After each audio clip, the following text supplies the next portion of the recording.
It's great to be here. Champions. We like champions. We like winners. And we got a lot of them here today. Too many to introduce. A lot of them are political champions, and we don't care about them today, right? Right, Duffy? But we have, most importantly, wonderful people that love our country. And before we begin, I think I will say a few words about what's going on with respect to our operation in the country of Iran. The United States military, together with the wonderful Israeli partners, continues to totally demolish the enemy far ahead of schedule and at levels that people have never seen before, actually. We're destroying more of Iran's missiles and drone capability every single hour, knocking them out like nobody thought was possible. As soon as they set off a missile, within 4 minutes, the launcher gets hit. They don't know what's happening. But we have the greatest military anywhere in the world. Their Navy is gone. 24 ships in 3 days. That's a lot of ships. Their anti-aircraft weapons are gone. So they have no air force. They have no air defense. All of their airplanes are gone. Their communications are gone. Missiles are gone. Launches are gone. About 60% and 64% respectively. Other than that, they're doing quite well. I said, what's left? But they're tough, and they want to fight. And they're calling, they're saying, how do we make a deal? I said, you're being a little bit late, and we want to fight now more than they do. We've had 47 years, depending on the way you count it, but 47 years of horror with this group. And, when you see somebody walking down the street without their legs, without the arms, whose face is so badly affected and hurt, it mostly came from 95% Soleimani and Iran, and we, other presidents, lived with it. I didn't live with it. And so our people are doing a great job. Again, the greatest military anyone's seen. Thank you.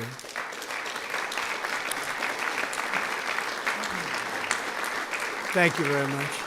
And yesterday, my administration announced decisive action to help keep down the oil prices, including offering political risk insurance for tankers transiting into the Gulf, as you know, pretty dangerous territory. Further action to reduce pressure on oil is imminent, and the oil seems to have pretty much stabilized. We had it very low, but I had to take this little detour, if it's okay with everybody. Scott, it's okay with you? Scott's the one who has to put up with it. He said, you have to do this now? I said, I have to do it, Scott, right? But it's been very strong, and everybody, including Scott, everybody feels we had really no choice. They were going to hit us if we didn't hit them, because they're crazy. And in the long term, the actions we're taking will dramatically increase the stability of the region and oil prices and stock markets and everything else. You know, we set the all-time record in history with the Dow going to 50,000. So Dow was at 50,000. It was supposed to be maybe, if we were lucky, within, by the end of my presidency in 4 years. And we did it in my first year. We did the S&P 500. We did that in a period of less than a year, and that was even tougher than the Dow, they said, so it wasn't going to happen. But we have a great country. We have a country that's never done this well. We've had tremendous success in so many different ways. I built the military and rebuilt it in my first term, and we're using it more than I'd like to use it, to be honest with you. But when we used it, we found out it certainly did work. When we look at Venezuela, when we look at the first attack, Midnight Hammer, in Iran, which really set the stage for what we're doing right now. It's been pretty amazing. And I'm once again calling on all members of the Iranian Revolutionary Guard, the military and the police, to lay down their arms. They're only going to be killed. And now is the time to stand up for the Iranian people and help take back your country. You're going to have a chance after all these years to take back your country. Accept immunity. We'll give you immunity. And we'll be giving you really the right side of history, because that's what it is.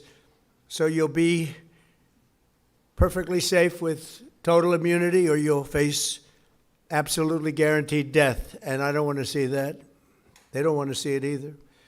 We also urge Iranian diplomats around the world to request asylum and to help us shape a new and better Iran with great potential. It's a country with great potential. It's a much better future for Iran. It's now beginning. It's going to be, I think, a great future. And the United States will ensure that whoever leads the country next, Iran will not threaten America or its neighbors, Israel, anybody. If you look at what happened, they had missiles aimed at all of these other countries, Qatar, Saudi Arabia, UAE, many others that weren't really involved very much, and they had missiles aimed. Well, they were aimed there long before this ever started. They were going after the entire Middle East, and then we came along. We blew up their party. So we have phenomenal people. I want to thank all of the people that have been involved. Marco, you've been doing a fantastic job. And you've been doing a fantastic job on a place called Cuba.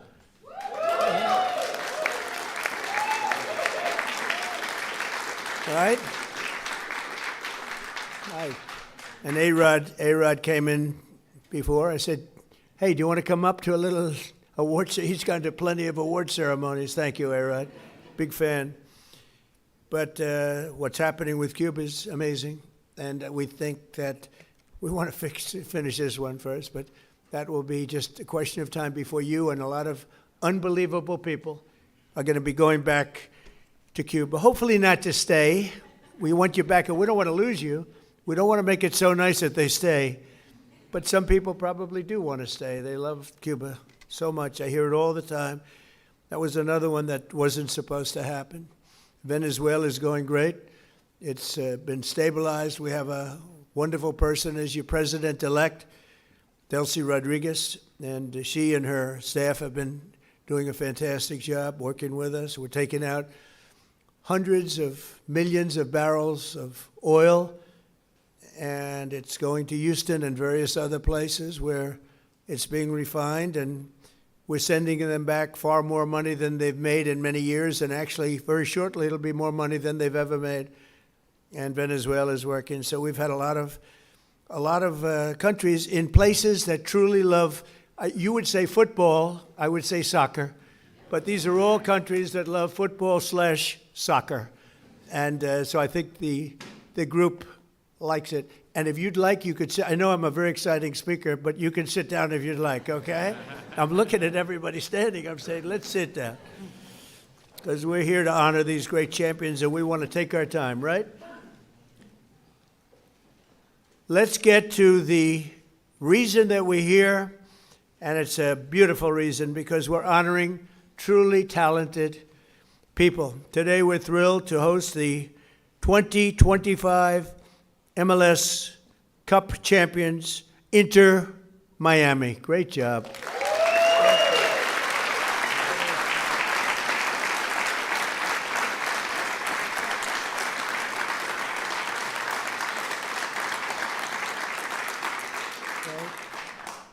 And it's my distinct privilege to say what no American president has ever had the chance to say before. Welcome to the White House, Lionel Messi. Lionel Messi is, my son said, Dad, you know who's going to be there today?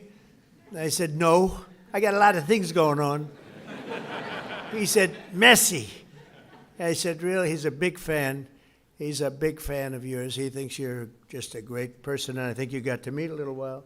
So he's a big soccer fan, but he's a tremendous fan of yours. And a gentleman named Ronaldo.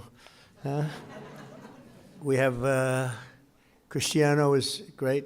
You're great. Boy, some big champions, some great athletes in that sport, and people that really love what they're doing, and they're doing it well.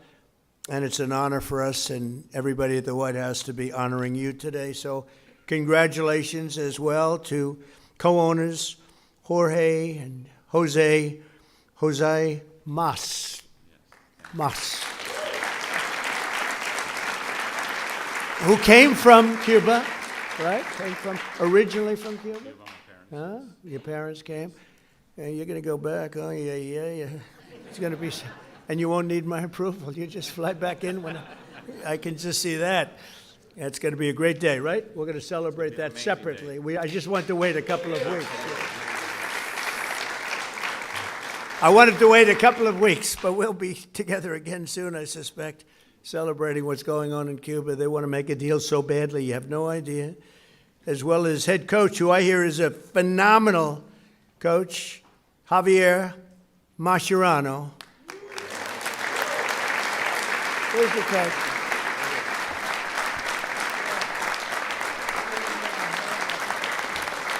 I've heard he's a great coach. Well, anybody who wins is a good coach in my book, but I heard you're a hell of a coach. And all of the tremendous players that are just amazing.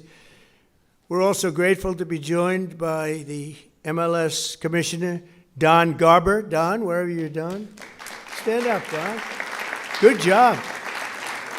Good job. As well as proud Miami sports fan, Secretary of State. I'm telling you, he's going to go down as the best Secretary of State in the country's history, Marco Rubio. I don't want him to get too popular. It's true. I don't want him to get too popular. You know, when they get too popular, all of a sudden you see, where's Marco? He's not around anymore. I don't see him. He's doing some job, and your next one is going to be, we want to do that special Cuba. He's waiting, but he says, let's get this one finished first. We could do them all at the same time, but bad things happen. If you watch countries over the years, you do them all too fast, bad things happen. We're not going to let anything bad happen to this country. Also with us are Attorney General Pam Bondi, who's a terrific person and fan. And she's proving how tough she is, and I think the next 3 years she's going to really prove it, right? Huh? Like these people. Secretary Scott Bessent, Lori Chavez de Rima, and Sean Duffy. Thank you, everybody. What a great team. And U.S. Trade Representative, who's done incredible deals, unbelievable, Jamison Greer. Thank you, Jamison Greer. And our country has never been bigger, better, richer, or stronger, and the deals we're making are unbelievable. And a lot of it's because of the tariffs, and a lot of it's because of everything else. We had a complicating factor with tariffs the other day with the Supreme Court. They did the wrong thing, but it didn't make any difference because we have another way of doing it. They always have to make it the hard way. Do you know about that? You always have to. Is it like that? It's always got to be the difficult way, right? Little bit. Huh? Makes you work harder, right? But we're doing great. Our country is doing incredibly well. It's never done like this. I was with the King of Saudi Arabia. He said, a year and a half ago, we thought your country was dead, would never come back.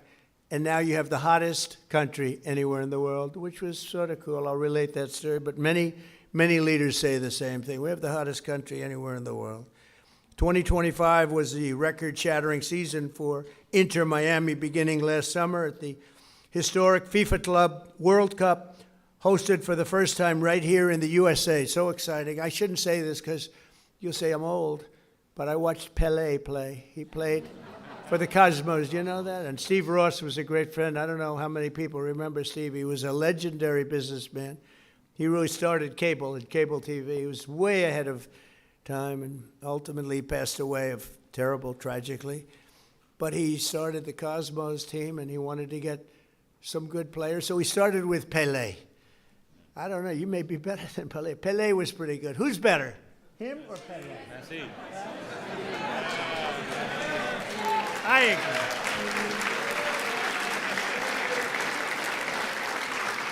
agree. I think he is. But he was pretty good, right? Pelé was pretty good. But it was very exciting, and I went to the games. I'd go every once in a while, but soccer just didn't catch on. And then when Steve got ill, it sort of went away, and then it came back, and now it's just turning out to be amazing how it's coming back in this country. But the Cosmos were a very hot team, playing with other teams that weren't so good. But I got to watch Pelé play, and he was something too. In the June group stage of that tournament. These players went toe-to-toe with some of the best teams anywhere in the world. You tied Egypt's best club, supposed to be an unbelievable, talented club, with a gutsy performance from veteran goalie Oscar Ostari, who played a great game. Then you tied the top Brazilian club, wow, thanks to a brilliant goal from one of the greatest strikers of all time, Luis Suarez. Was he?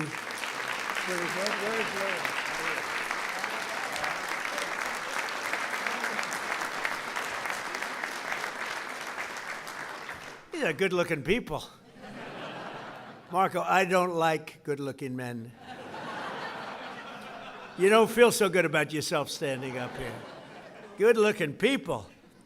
In the 65th minute, Louis gathered the ball around midfield and turned for a vintage solo run, dribbling through the defense, driving past defenders like few people have ever seen before, cutting to his left, hammering home a goal that secured Miami's place in the next round. But no match in the 2025 FIFA Club World Cup was more important than the match against FC Porto. Porto took an early lead, but you came back strong in the 54th minute, tied 1-1. Leo lined up for one of his iconic free kicks. He struck the ball decisively, bending it over the wall and beating the keeper with a sensational left hook. Would I be able to do that if I practiced? He said, no, I think he's right, my friend. Great. In that moment, you sealed a truly historic Inter-Miami victory, becoming the first club from North America ever to beat a European club in official competition. Unbelievable.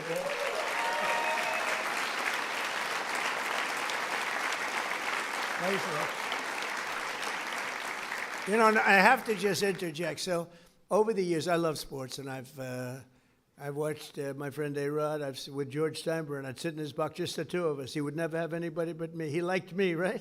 He liked me, and he liked you. He liked almost nobody. It would be a World Series when baseball was hot. It's not as hot now, I'll be honest with you. They do things wrong. But when baseball was hot as a pistol with George, and I'd sit and I'd watch the Yankees, and he'd have 30 seats, and it would just be me and him. And I said to A-Rod, would say, what was the most difficult thing you've ever done? I said, it's probably sitting for 3 hours with George Steinbrenner watching a Yankee playoff game or World Series game. You know what I mean by that. He was a difficult guy, but he was great, right? He liked me, I liked him, and we both liked nobody else. And that was a good combination. But I have to say this. So I've seen a lot of great players come into the world of sports, and they came in from all different countries, all different players. They've come, in some cases, just from different states. They come to the Yankees, or they come to the Dodgers, or they come to whatever. But I've seen them come in from other countries, and there's such a clamor. Oh, so great, everything's great. But they don't win. This guy won. He came in, there was tremendous fanfare, and he won. You know, right?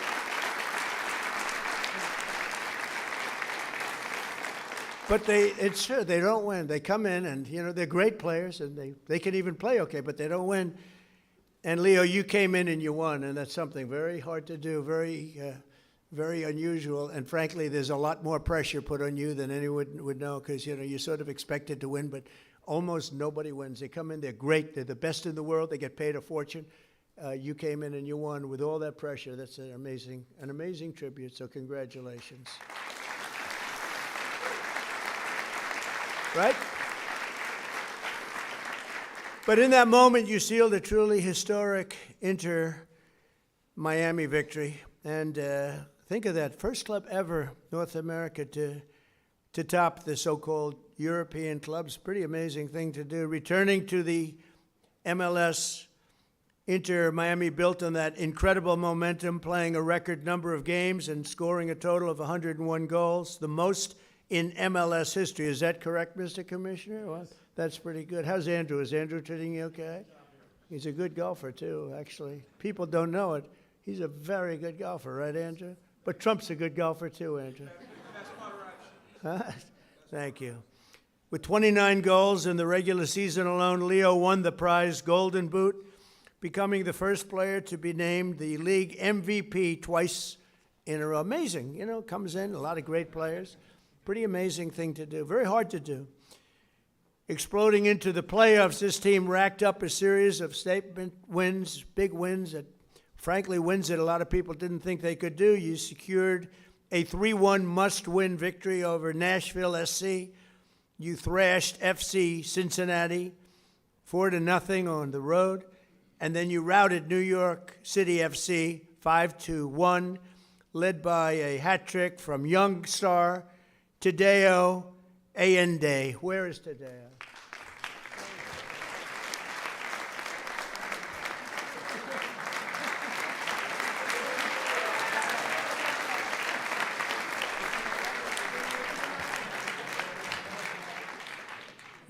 What a group of people. We could have a lot of fun with these guys. You can imagine when they win how they celebrate. We don't want to talk about it. We don't want to talk about it. In that MLS Cup final against the Vancouver Whitecaps, the entire team played together as one flawless unit. Just flawless, they say. After Vancouver tied the game 1-1, Leo picked the pocket of a Whitecap defender and sent a pass to the great Rodrigo de Paul. Where the hell is Rodrigo?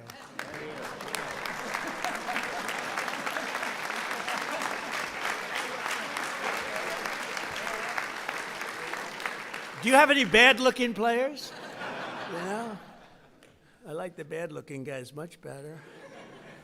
Who stuck a low-driving shot into the side net, taking the lead. And then in the 6th extra minute of stoppage time, Tadeo drove home your third and final goal, making the score 3-1 and securing your status as the first champions in club history. What an amazing accomplishment. Coach Mascherano became one of the few head coaches to win the MLS Cup finals in his very first year. And Leo claimed the 47th trophy of his storied career. 47th, can you imagine that? The most of all time. That's the most of all time. So Leo is the reigning FIFA World Cup MVP. You could have gone anywhere in the world. You could have chosen any team in the world, and you chose to go to Miami. I don't blame you. The weather's extremely good. Do you go to Doral? You go to Doral and play golf? And I just want to thank you for bringing us all in this ride, because you are hot and talented and a great person. I look forward to seeing many of you on the summer. We're going to be out there in the summer in 2026 FIFA World Cup. And we have a lot of interesting things, because we have the World Cup and we have the Olympics, so we have the 250, and I was responsible for getting the Olympics in my first term, and I was responsible for getting with Johnny. We got the World Cup, and Johnny's a good man. Do we like Johnny? I think so, right? Like you say, yeah, I think so. He's a good guy. But, they're setting records on the World Cup, setting absolute total, I guess many of you guys are going to be in it, but setting records on ticket sales, right? Numbers that, literally double what anyone's ever done before, so it's good, so they picked the right. But I thought that I didn't know that I'd be the president during this, because the election was rigged and stolen, and I had to do it all again. And then I said, hey, wait a minute, I just got soccer/football, and I just got the Olympics, so we got most important. I took credit for those two. Then I tried to take credit for 250 years, and it didn't play well at all with the press. But we're going to have an amazing year. But I just want to thank you so much, Horace, for the job you've done. I've known you for a while, and I've known of you for a long period of time. You are a spectacular man, and please say a few words. Thank you, Mr.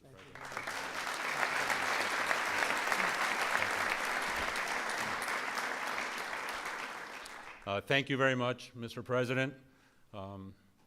To all these distinguished guests, secretaries, so many friends and supporters. On behalf of myself, my wife Aleida, my brother Jose, and his wife Patty, and my whole family who is here today, with David Beckham, I want to express to you what an extreme honor and privilege it is to be in the People's House, led by you, celebrating in the presence of champions. winners all. Because this championship was very, very well deserved, greatly played, and you're looking at one of the best teams on the face of the earth standing behind us. And this all became possible because we dared to dream. 7 years ago, Inter Miami was nothing but an idea and a dream. I remember after talking to Commissioner Garber and being awarded a team, we sat in the conference room of our family business in Miami and said to each other, what do we do now? And as the son of a man and woman who left Cuba, just seeking freedom in this great country, it has driven us to excellence. And we thought, what can we do to make a difference? What can we do that's special?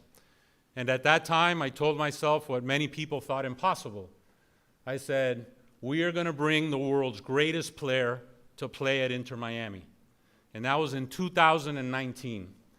And today, standing before you, you have the world's greatest player here to my right. Over the course of the last 2.5 years that he has been here, we've been on an epic run of records, of trophies, of winning. Because what I've wanted to establish with Inter Miami is a winning culture. That it be a reflection of our community of South Florida and Miami, made up of winners, of hardworking men and women, and I want our team to be an embodiment of our fan base and everyone who aspires to a better future and to a better life. On the back of our jersey, Mr. President, it says freedom to dream, because that's our family moniker and what embodies our team and our aspirations. But that all began many, many years before at the dinner table of our family with my late father, Jorge Mascanosa, and my mother, Irma, who is here today.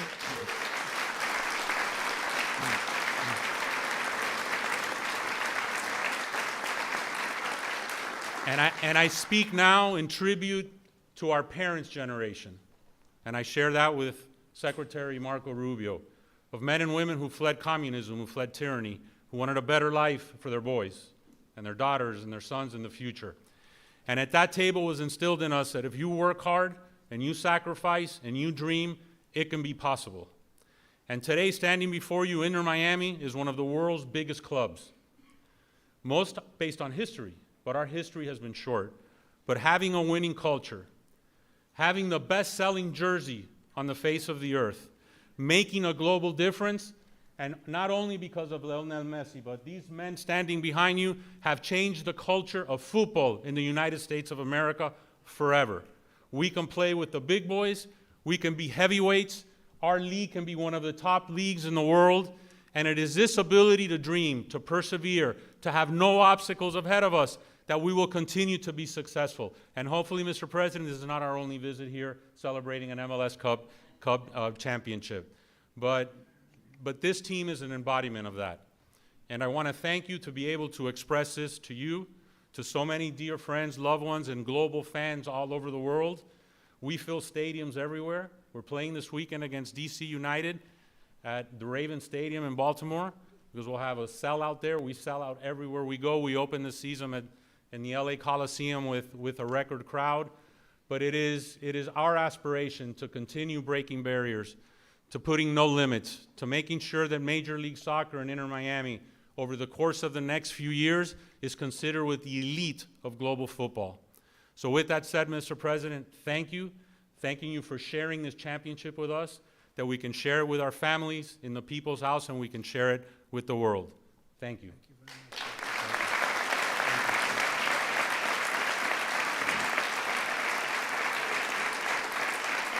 And now we have some gifts we'd like to present to you. Thank you.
number 32.